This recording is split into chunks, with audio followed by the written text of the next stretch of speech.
Assalamualaikum warahmatullahi wabarakatuh. Kembali lagi bersama kami dalam sebuah kisah cerita inspiratif tentang seorang polisi muda yang direndahkan, dimaki oleh seorang preman bertato. Di sebuah sudut sunyi Sumatera, seorang polisi muda dikirim jauh dari pusat kota.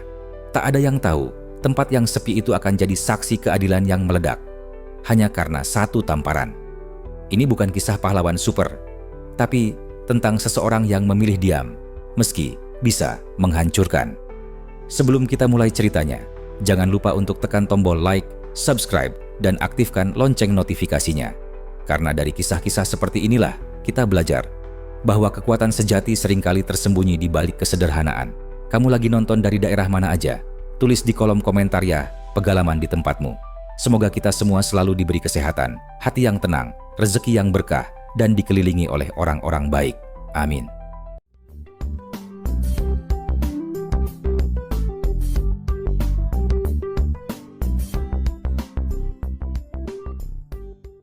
Hujan gerimis membasahi jalanan kota Padang Ratu, sebuah kota kecil di perbatasan Provinsi Sumatera Barat dan Riau. Bau tanah basah bercampur asap kendaraan tua memenuhi udara. Sebuah mobil dinas berhenti di depan kantor polsek yang catnya mulai kusam. Seorang pria muda turun dari mobil. Bribda Raditya Wibowo, 24 tahun, tubuh tegap, wajah tenang, tapi sorot matanya menyimpan sesuatu yang belum bisa dibaca. Ia baru saja dipindahkan dari Yogyakarta, tempat ia lahir, dan dibesarkan ke kota ini tanpa banyak penjelasan. Radit dalam hati. Entah siapa yang menarik benang nasibku ke tempat seperti ini. Tapi tugasku tetap sama, melindungi rakyat, bukan mengamankan status quo. Di depan kantor, dua anggota polisi senior sedang merokok sambil bercengkerama. Salah satunya, Bribka Gultom, menyambut Radit dengan senyum setengah sinis. Jadi, ini si polisi muda dari Jawa itu? Ya, hati-hati dek. Di sini bukan tempat main idealisme. Preman di sini lebih ditakuti daripada polisi. Radit hanya mengangguk dan menyalami mereka sopan. Ia tahu, di tempat baru ini, status bintara muda tak ada artinya jika tidak tahu bagaimana membaca medan. Di dalam kantor ia bertemu Kapolsek, AKP Ferdiansyah, lelaki paruh baya dengan perut buncit dan nada bicara yang tak terburu-buru. Raditya, kamu saya tempatkan di unit patroli. Wilayah kerjamu termasuk Pasar Baru dan Terminal Tengah. Jangan buat masalah ya. Di sini kita cari damai, bukan cari ribut. Radit tersenyum mengangguk. Izin Pak. Kalau ada pelanggaran hukum, AKP Ferdiansyah tersenyum hambar. Tegakkan hukum, asal jangan bikin gaduh. Paham maksud saya kan? Radit kembali mengangguk. Tapi dalam hatinya, ia tahu kota ini sedang dijaga oleh ketenangan palsu. Terlalu banyak yang dibiarkan liar, terlalu banyak yang diredam agar tidak tampak. Senja di Terminal Tengah. Radit mengawasi dari jauh. Suara peluit kenek, jeritan pedagang asongan, dan tawa kasar para preman mendominasi. Salah satu dari mereka menarik perhatian Radit. Dorman, pria tambun dengan tato naga di lengan, sedang memalak sopir angkot. Sopir itu terlihat pasrah, seperti sudah terlalu sering mengalah. Radit mendekat. Selamat sore Pak, mohon jangan ganggu sopir. Ini jalur umum, bukan tempat pungutan. Dorman menoleh, menatap Radit dari ujung kaki sampai kepala, lalu tertawa keras. Anak buahnya ikut tertawa. Kau siapa bocah? Polisi baru ya? Dari baunya, masih bau keringat pendidikan. Sini, minum dulu biar ngerti adat sini. Dorman menyodorkan botol minuman keras ke arah Radit. Radit tidak bergeming. Dorman mendekat, berbisik kasar. Dengar ya, di sini yang ngatur kami. Polisi cuma numpang hidup. Kalau kau macem-macem, hilang kau besok pagi. Lalu dengan kasar, ia menepuk pipi Radit 2 kali. Tepokannya tidak keras tapi sangat merendahkan. Warga sekitar melihat. Beberapa tertawa. Seorang ibu penjajah gorengan hanya bisa menggeleng. Radit hanya menatap jam tangannya. 5 menit. Ia tak berkata apa-apa. Lalu ia membalikan badan dan pergi, meninggalkan suara tawa para preman dan sorakan kecil anak-anak terminal. Suara dalam hati Radit. Biarlah mereka tertawa sekarang. Aku hanya butuh 5 menit. Terminal Tengah, keesokan harinya. Suasana kembali seperti biasa. Gaduh, padat, dan penuh wajah lelah. Namun, ada yang berbeda. Wajah-wajah yang kemarin menertawakan kini melirik waspada, menunggu apakah si polisi muda akan muncul lagi. Dan benar saja, Bribda Radit datang. Kali ini tidak sendiri, ia bersama Bribtu Riko, Rekan patroli yang lebih banyak diam dan cenderung enggan ikut campur. Bribtu Riko bicara pelan.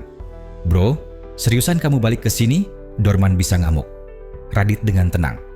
"Aku hanya menjalankan tugas. Mau bantu-bantu, mau diam juga enggak apa-apa." Radit berjalan mendekat ke deretan angkot. Di sana, Dorman sudah terlihat menunggu, tangannya melambai seperti menyambut kawan lama. Dorman dengan nada keras. "Nah, ini dia si polisi sabar. Udah mikir-mikir semalam ya? Mau ikut setor juga?" Warga mulai berkumpul. Pemandangan ini seperti hiburan gratis. Pedagang menghentikan aktivitas, anak-anak naik ke bangku terminal. Semuanya menanti. Apakah Radit akan diam lagi? Radit hanya menatap lurus ke arah Dorman. Tangannya memegang radio HT-nya. "Saya sudah beri peringatan kemarin. Sekarang saya hanya mencatat pelanggaran. Anda masuk pasal pemerasan dan intimidasi." Tawa Dorman berubah jadi cibir. Ia melangkah maju, jaraknya kini tinggal 1 jengkal dari Radit. "Kau pikir kami takut sama pasal? Di sini, hukum itu kami. Jangan sok jagoan, Dek. Banyak polisi sebelum kau yang akhirnya ikut main sama kita." Tiba-tiba, Dorman mendorong Radit keras ke dada.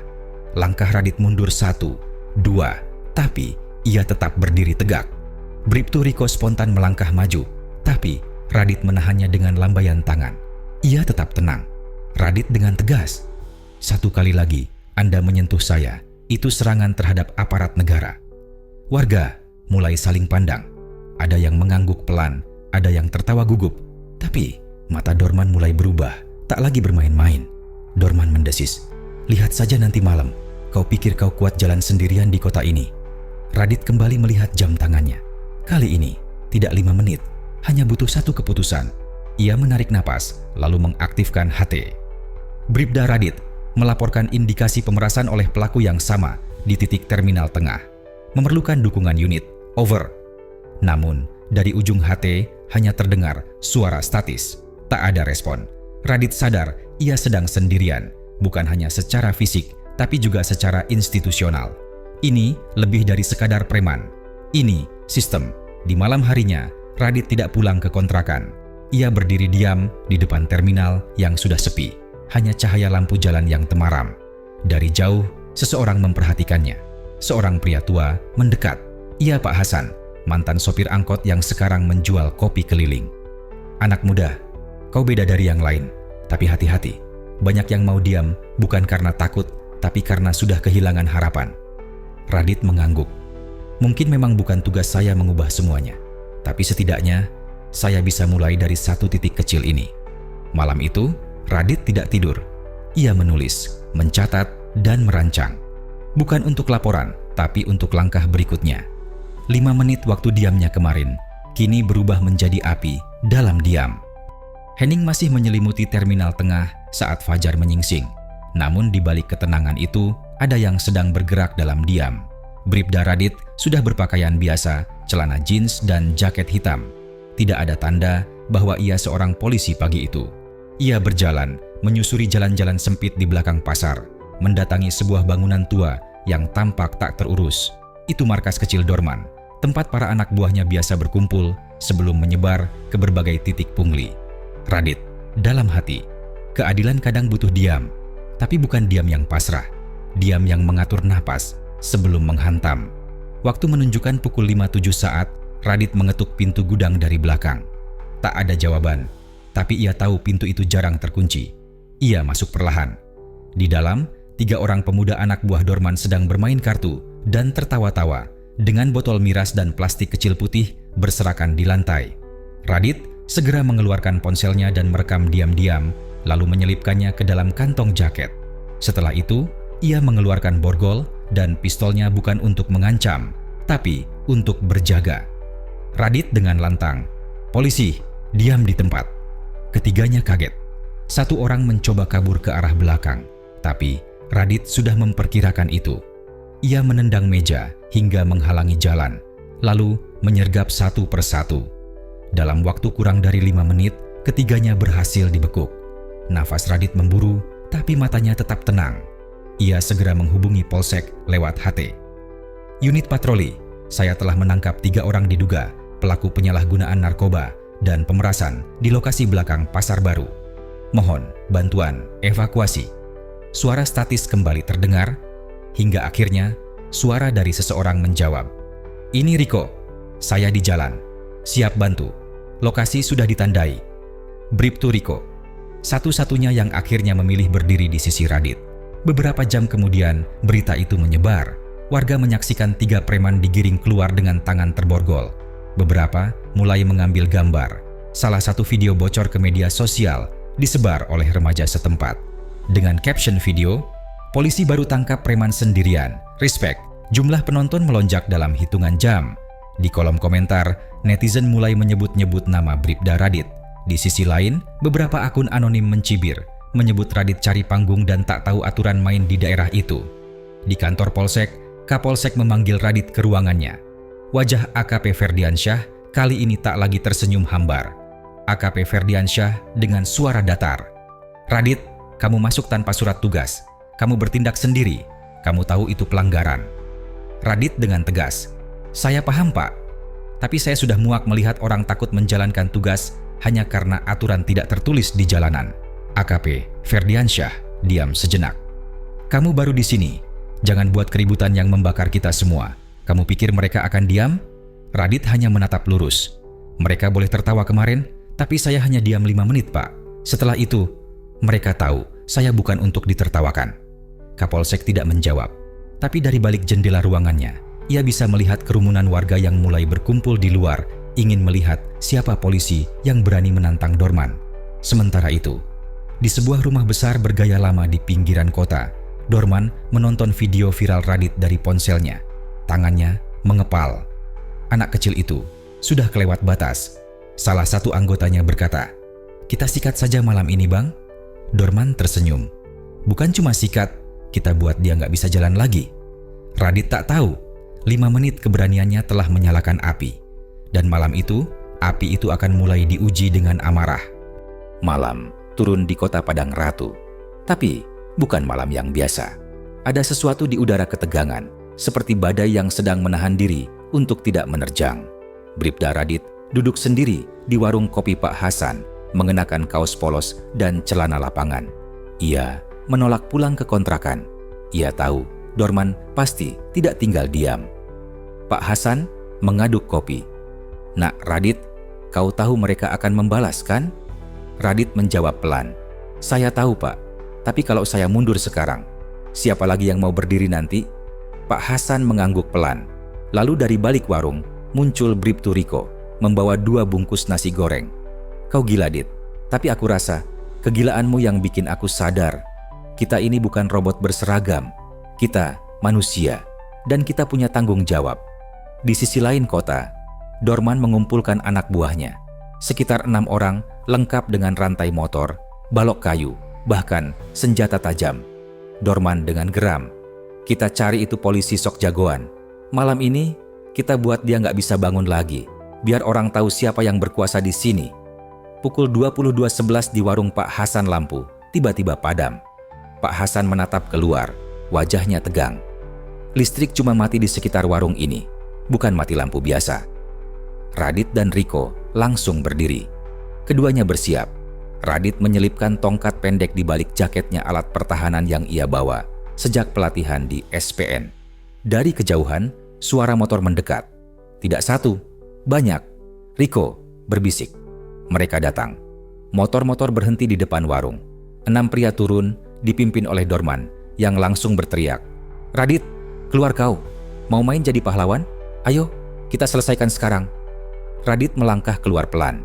Ia tidak membawa senjata api, tahu bahwa penggunaan senpi di luar dinas tanpa dasar kuat bisa berujung fatal bagi karirnya.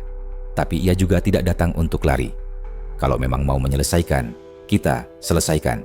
Tapi jangan bawa orang banyak. Hadapi sendiri, Dorman. Dorman tertawa terbahak. "Hah? Berani nantang aku?" Dorman melepas jaketnya, maju ke arah Radit. Anak buahnya bersiap ikut, tapi Radit mengangkat tangan. "Kalau kalian ikut, aku aktifkan kamera dari jaket ini. Sekali saja aku luka, data akan langsung terkirim ke media sosial." Semuanya terdiam. Ternyata Radit memang menyematkan kamera mini dengan sistem pengiriman otomatis ke cloud. Dia sudah siap. Dorman maju sendiri.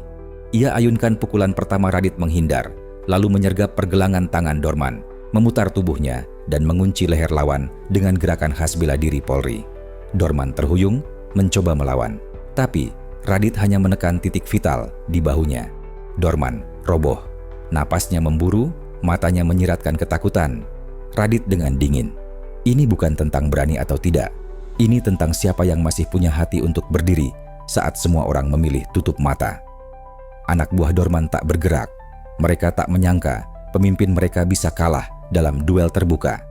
Pak Hasan keluar dari warung, menatap mereka semua. Anak ini bukan datang untuk cari musuh, tapi kalau kalian terus jadi bagian dari ketakutan di kota ini, cepat atau lambat, kalian sendiri yang akan jadi korban. Keesokan harinya, video duel malam itu viral. Tagar jejanam polisi melawan preman mulai muncul di media sosial. Wartawan lokal mulai meliput. Radit tidak bicara banyak, hanya satu kalimat pendek ke kamera. Saya bukan pahlawan, saya hanya polisi yang menjalankan sumpah saya. Namun, dari balik layar, Dorman tidak tinggal diam. Ia mulai menghubungi orang-orang kuat yang punya hubungan gelap dengan oknum aparat. Ini sudah bukan urusan preman pasar. Ini mulai masuk ke akar mafia lokal. Radit telah menyalakan api kecil, tapi malam selanjutnya yang datang bukan hanya preman, melainkan kekuatan yang terbiasa berdiri di balik bayangan hukum. Pagi itu, langit mendung seolah menyiratkan apa yang akan terjadi. Bribda Radit dipanggil ke ruang Kapolsek AKP Ferdiansyah. Bukan untuk diberi pujian, tapi teguran keras. Kapolsek Ferdi dengan suara dingin. Radit, ini sudah keterlaluan. Video duel semalam sudah jadi konsumsi nasional. Kau mempermalukan institusi. Kau pikir kau siapa? Radit, tegas. Saya hanya menjalankan sumpah, Pak. Kalau institusi merasa dipermalukan karena ada polisi menegakkan hukum, mungkin yang perlu dipermalukan bukan saya. Ruangan mendadak sunyi. Kalimat Radit menyentuh sesuatu yang dalam, tapi Kapolsek hanya menatapnya tajam. Mulai hari ini, kamu dinonaktifkan sementara. Tidak ada dinas lapangan. Tunggu evaluasi dari atasan wilayah. Radit menatap lurus. Baik, Pak. Tapi saya harap penonaktifan ini tidak membuat saya berhenti jadi manusia. Di luar polsek, Radit berjalan dengan kepala tegak, meski seragamnya seakan tak lagi berarti. Beberapa rekan menunduk saat melewatinya bukan karena malu, tapi karena takut terlihat mendukungnya. Hanya Bribtu Riko yang tetap berdiri di dekat pintu, menunggu. Mereka nonaktifkan kamu, tapi mereka nggak bisa nonaktifkan apa yang udah kamu mulai. Sementara itu, di sisi gelap kota, Dorman duduk di sebuah ruang tamu mewah bersama seorang pria berjas rapi dengan logat khas Jakarta. Dia adalah Taufik, mantan pejabat yang kini jadi bandar besar, pemilik usaha ilegal berkedok koperasi. Taufik tersenyum sinis. Kamu terlalu banyak main kasar, Dorm. Lawan anak muda idealis nggak cukup pakai otot. Kita perlu pakai sistem. Dorman tertunduk. Kalau sistem ikut lawan kita? Taufik dengan santai. Tenang, aku punya orang di kantor polisi dan satu di kantor bupati. Kau tinggal diam, biar yang berseragam sendiri yang mengubur anak itu. Malam harinya, kontrakan Radit dilempari batu. Jendelanya pecah. Di pagar depan, ada pesan tertulis dengan cat semprot merah. Seragammu bisa dicopot, tapi nyawamu tetap bisa dicari. Radit tidak panik. Ia hanya memotret tulisan itu, mengirimkan ke Riko dan ke akun Instagram pribadinya yang sekarang mulai banyak pengikut. Dengan caption, seragam bisa lepas, tapi hati tetap milik rakyat. Saya tidak takut, tapi saya tahu saya tidak boleh sendirian. Keesokan harinya, sesuatu yang tak terduga terjadi. Seorang wartawan muda dari Jakarta, Laras Wibowo, datang ke Padang Ratu. Ia tertarik meliput langsung keberanian Radit yang viral. Saya mau tahu langsung, apa yang membuat seorang polisi muda berani berdiri, ketika bahkan komandannya memilih diam. Radit tidak menjawab banyak, tapi Laras melihat sesuatu di mata Radit, kemarahan yang tenang, dan keberanian yang lahir dari keyakinan. Ketika seragam tak lagi melindungi, dan hukum hanya menjadi bayangan, yang tersisa hanyalah satu hal, keberanian untuk tetap berdiri. Tapi, berapa lama Radit bisa bertahan ketika sistem itu sendiri mulai menolaknya? Angin sore membawa aroma hujan dan ketegangan. Di bawah rindangnya pohon trembesi di pinggiran kota, Bribda Radit dan Laras Wibowo duduk berhadapan di sebuah warung kecil. Laras menyalakan alat perekam suara. Kau sadar, Radit, kalau semua ini bisa membahayakan nyawamu? Radit tersenyum. Saya lebih takut kalau saya hidup lama, tapi tidak pernah berdiri di pihak yang benar. Laras terdiam. Jawaban itu sederhana, tapi memukul keras. Di matanya, Radit bukan hanya polisi. Ia telah menjadi simbol perlawanan terhadap ketakutan yang menahun. Sementara itu, di Mapolres Kota, AKP Ferdiansyah mendapat panggilan dari Kabag Ops Polda, menyuruhnya untuk mengirim laporan khusus mengenai Bribda Radit. Di atas meja Kapolsek ada 2 amplop, satu dari Taufik berisi bantuan operasional dan satu lagi laporan internal yang jujur. Ia memandang keduanya. Wajahnya bimbang, tapi hanya sebentar. Ia ambil amplop pertama. AKP Ferdi, dalam hati. Di dunia ini, idealisme itu mahal. Aku pernah membelinya, lalu menjualnya kembali dengan harga murah. Malam itu, Radit mendapat pesan dari nomor tak dikenal. Kalau kamu masih ingin mengungkap yang lebih besar, datanglah ke Balai Tua pukul 23.00, sendirian. Riko melarang. Tapi Radit memutuskan tetap pergi bukan karena nekat, tapi karena ingin tahu siapa saja sebenarnya yang diam-diam mendukungnya. Di Balai Tua yang hampir rubuh, seseorang muncul dari balik bayangan. Seorang pria berusia sekitar 50-an, berseragam purna tugas TNI, bernama Pak Darman. Aku mantan Intel Korem. Sudah lama pantau pergerakan Dorman dan Taufik, tapi jaringannya terlalu dalam. Polisi banyak yang diam, bahkan atasanmu. Tapi kau beda. Radit dengan sopan. Saya cuma polisi rendah yang tak punya kuasa. Pak Darman dengan nada serius. Tapi kamu punya nyali. Dan kadang, itu yang bisa mengguncang batu, yang tampaknya tak bisa dipindah. Pak Darman memberikan Radit flash disk berisi rekaman transaksi ilegal antara Taufik, Dorman, dan salah satu oknum pejabat Polres. Itu bukti besar, tapi terlalu berbahaya jika diserahkan langsung. Pakai ini dengan bijak, jangan terburu-buru. Bukan kamu yang harus masuk ke dalam sistem mereka. Biar sistem mereka yang mulai retak karena kamu. Keesokan harinya, Laras menerbitkan artikel investigasi berjudul "Di balik seragam dan premanisme, jejak kekuasaan gelap di Padang Ratu." Artikel itu menyebar cepat. Netizen mulai membuat petisi. Dukung Radit, bersihkan institusi dari mafia. Tapi itu membuat atasan gerah. AKP Ferdi dipanggil ke Polda. Dan saat itu pula, perintah pemindahan Radit ke tempat tugas terpencil resmi turun. Ketika api menyala di luar, mudah untuk memadamkannya. Tapi, jika api itu mulai membakar dari dalam, bahkan dinding kokoh sistem bisa runtuh. Pekan berikutnya, Bribda Radit resmi dipindahkan ke Polsubsektor Teluk Koto, sebuah wilayah terpencil di pinggiran hutan Sumatera Barat. Tak ada sinyal kuat, tak ada media, tak ada sorotan publik, seolah ia dibuang ke tempat yang tak punya suara. Riko, di terminal, sebelum Radit berangkat. Kau yakin akan pergi? Ini jebakan, Dit. Mereka ingin kau hilang dari pandangan orang. Radit tersenyum, lalu memegang pundak Riko. Kalau suara saya tak bisa didengar dari kota, mungkin sudah saatnya saya mendengar suara dari tempat yang selama ini tak pernah didengar. Sesampainya di Teluk Koto, suasana sangat berbeda. Sepi, terisolasi, dan rakyat setempat terlihat takut. Bukan takut pada hukum, tapi pada sekelompok preman lokal yang menguasai hasil hutan dan lahan rakyat. Pak Joni, kepala dusun, menyambut Radit dengan hati-hati. Pak Radit, di sini hukum tidak terlalu dipakai. Yang berkuasa itu si Tegar, bekas anak buah Dorman. Dulu kabur ke sini, sekarang dia pungut upeti dari semua warga. Radit mulai melihat pola yang sama. Preman bersenjata, warga yang diam, dan aparat yang tutup mata. Di kantor subsektor, ia hanya ditemani 2 orang tua. Bribka Syukur berusia 60 dan Aibda Minarti berusia 58. 2 polisi senior yang sudah pasrah. Pak Syukur dengan nada dingin. Kami sudah terlalu tua untuk melawan, Nak. Kadang diam adalah cara bertahan. Radit mengangkat kepalanya memandang lurus ke depan. Tapi saya belum terlalu tua untuk melawan, Pak. Malamnya, Radit menyamar sebagai warga biasa dan menyelinap ke pasar gelap yang dikuasai Tegar. Di sana, ia melihat anak-anak kecil disuruh mengangkut kayu hasil tebang liar, disuap rokok dan mie instan. Radit merekam, semuanya diam-diam. Ia kembali ke kantor dan menyambungkan sinyal ke alat pemancar darurat. Video itu ia unggah diam-diam ke jaringan Laras. 1 hari kemudian, video itu viral. Judul, "Dari kota dibuang, di desa ditemukan kejahatan yang lebih kejam." Warganet kembali bersuara. Namun kali ini, Kapolda langsung turun tangan. Bukan karena ingin menolong Radit, tapi karena sorotan pusat sudah terlalu terang untuk diabaikan.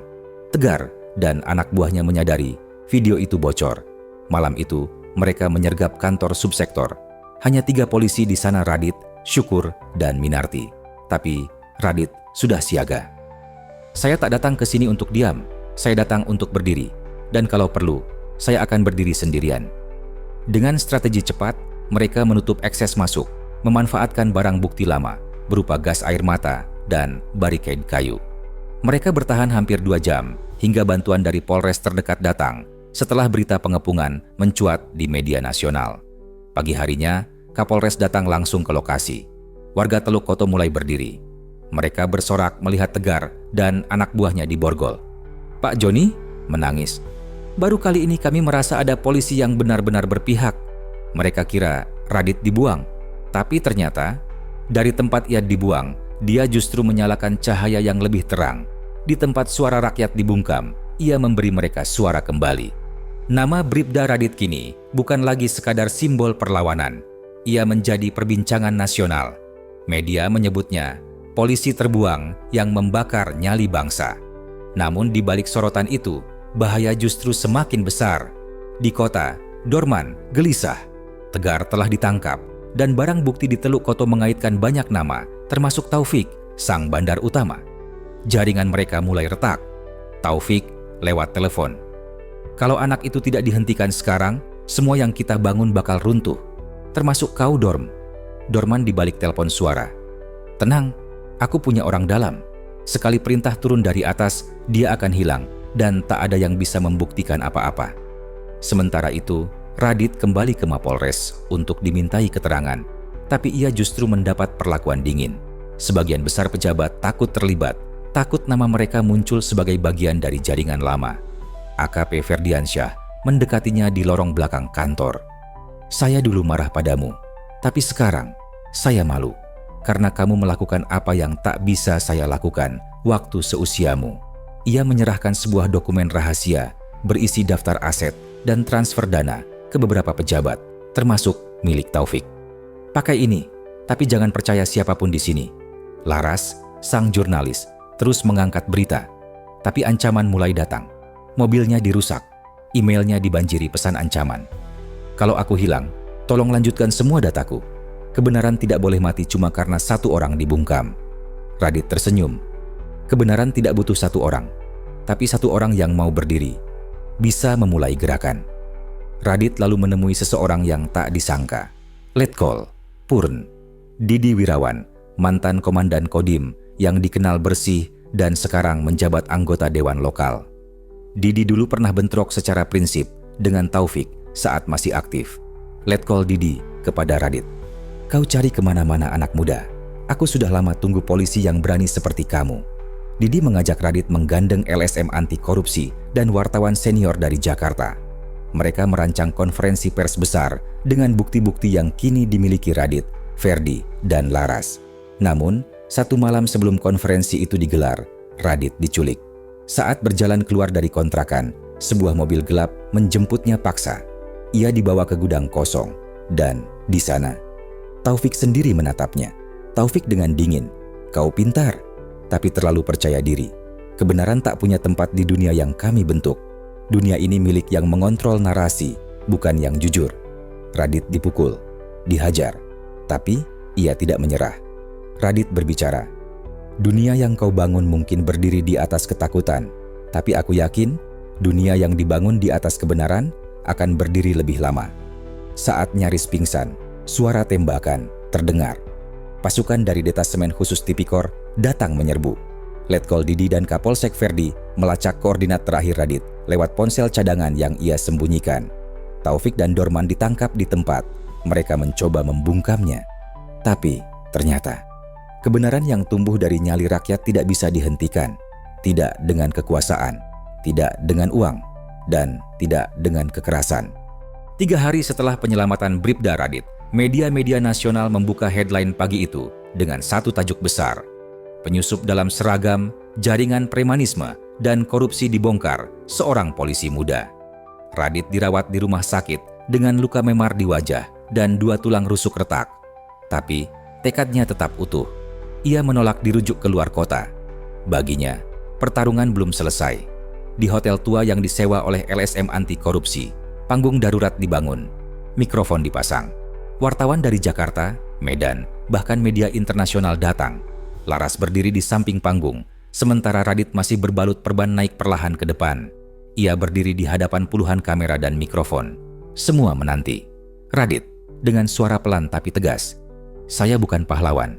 Saya hanya anak bangsa yang menolak menunduk ketika hukum diinjak-injak. Apa yang saya alami bukan hanya soal saya. Ini tentang rakyat yang lelah dibungkam. Lalu ia buka flash disk. Proyektor menampilkan daftar transaksi ilegal Taufik dan Dorman, bukti keterlibatan beberapa aparat yang kini sedang diperiksa, video warga Teluk Koto yang bersaksi dengan wajah terbuka. Tangis pecah, sorak-sorai. Sebagian wartawan menitikan air mata. Di balik layar, tekanan politik meledak. Pemerintah pusat mulai bergerak. Komisi Pemberantasan Korupsi, KPK, turun ke provinsi. Menteri Dalam Negeri mengirim tim audit khusus. Nama Radit mendadak muncul di setiap berita. Tapi ia justru menolak semua tawaran wawancara eksklusif dan kontrak publikasi. Radit kepada Laras, kalau niatnya dari awal adalah membongkar demi panggung, maka semua ini tak ada artinya. Saya hanya mau lihat keadilan berjalan. Itu saja. Sementara itu, AKP Ferdiansyah secara terbuka mengakui kesalahannya. Dalam wawancara live, ia berkata, "Saya pernah menjadi bagian dari sistem yang diam. Tapi Radit membuat saya sadar diam, bukan netral. Diam adalah setuju." Pernyataan itu memicu efek domino. Beberapa aparat lain mulai bicara. Polisi-polisi muda di berbagai daerah mulai angkat suara soal penyimpangan yang mereka lihat di wilayahnya. Di malam hari setelah konferensi, Radit kembali ke Teluk Koto. Kali ini bukan sebagai orang buangan, tapi sebagai simbol perubahan. Ia berdiri di depan para warga yang kini tersenyum menyambutnya. Pak Joni dengan suara lembut, "Dulu kami hanya berani berharap. Sekarang kami berani bersuara." Radit tersenyum. "Jangan gantungkan perubahan hanya pada satu orang. Kalian semua sekarang punya suara. Gunakan itu untuk terus menjaga keadilan." Kebenaran saat diperjuangkan dengan tulus, tak hanya membebaskan yang tertindas, tapi juga menyadarkan yang pernah tersesat. Dan ketika keberanian satu orang menyentuh hati banyak orang, maka perubahan tak lagi bisa dicegah. 2 bulan berlalu sejak konferensi pers yang mengguncang Sumatera dan menghebohkan Indonesia. Nama Bribda Radit menjadi simbol moral baru dalam tubuh kepolisian. Namun baginya, sorotan bukanlah tujuan. Ia hanya ingin kembali menjalankan tugas sebagai pelindung rakyat. Suasana baru di Polsubsektor Teluk Koto kini terasa berbeda. Anak-anak berani bermain di jalan tanpa rasa takut. Warga mulai terbuka berbicara soal hukum. Pos ronda dibangun dan pertemuan warga bersama polisi jadi rutin. Radit duduk bersama Bribka Syukur dan Aibda Minarti menatap langit sore. Minarti tersenyum. Kantor ini dulu seperti rumah tua yang menunggu roboh. Sekarang jadi tempat orang datang cari keadilan. Pak Syukur dengan wajah bahagia. Dan semua mulai dari anak muda keras kepala yang nggak mau diam waktu yang lain tunduk. Radit hanya tersenyum kecil. Di kota, pengadilan atas Taufik dan Dorman dimulai. Laras Wibowo hadir sebagai saksi media. AKP Ferdiansyah ikut bersaksi, mengakui peran pasifnya sebagai bentuk pertanggungjawaban moral. Taufik divonis 15 tahun penjara, Dorman 10 tahun. Namun dampaknya lebih luas. 3 pejabat polisi dimutasi, 2 dinonaktifkan, dan investigasi internal diluncurkan di 7 wilayah lainnya. Kembali ke Teluk Koto, Radit dipanggil oleh Letkol Didi Wirawan yang kini dipercaya menjadi penasihat reformasi institusi keamanan daerah. Pusat menawarkan promosi ke Jakarta, tapi kalau boleh jujur, saya ingin kamu tetap di sini. Jadi teladan, jadi mata air. Radit tersenyum V. "Saya tidak kejar jabatan, Pak. Saya ingin tetap dekat dengan rakyat. Di sini, saya bisa benar-benar jadi polisi." Letkol Didi mengangguk bangga. "Itu jawaban yang membuatmu berbeda, Adit." Beberapa hari kemudian, di lapangan desa Teluk Koto, diadakan upacara kecil yang dihadiri seluruh warga. Anak-anak, petani, pedagang, dan tokoh adat datang memberi penghargaan simbolis untuk Radit, sebuah bendera merah putih yang mereka jahit sendiri dengan tulisan di bawahnya. "Untuk polisi yang tidak pernah diam saat kami dibungkam. Radit menerimanya sambil menahan air mata. Ia tidak pernah meminta penghargaan, tapi kali ini ia tahu seragamnya kembali berarti. Aku pernah berpikir seragam ini hanya lambang, tapi setelah melewati semua ini, aku paham seragam hanya selembar kain. Yang membuatnya sakral adalah keberanian orang di dalamnya untuk berdiri. Bahkan saat semua yang lain memilih berlutut.